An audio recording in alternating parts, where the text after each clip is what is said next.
tandaan nga pala dyan mga lods sa CNC na axle natin ay kabilaan na po yung thread nyan, kaya kahit saan po pwede nyo hugutin, baliktaran na po siya at meron po siyang thread sa gitna. Ganyan lang ang tamang diskarte dyan mga lods. Habang hindi pa nahuhugot yung isang mong axle, yung stock mo, ipasok mo na yung ilalagay mo na bagong axle para hindi na tanggal-tanggal yung kanyang spacer. Pukpukin mo siya ng dandahan lang, yung malalay na pukpuk lang para hindi mo magasgas ang ating CNC axle nut.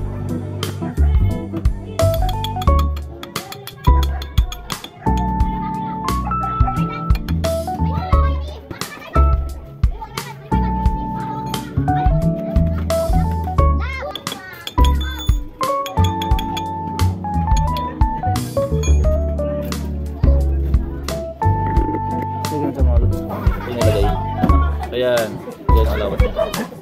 Tapos yung alawat sa kabila. Ayan.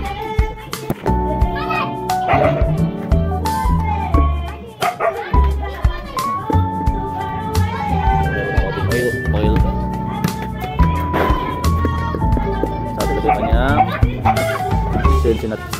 Ayan. Tapos meron pa yung sa gitna. Ito yung sa gitna niya, parang lock dito. Ayan.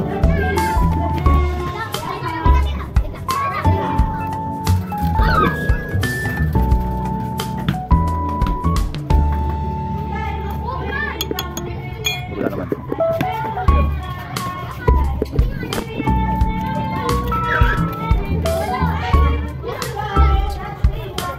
So, diba? Nakakapaganda din na. Para rin ilagay yung lock. Oil. Just oil.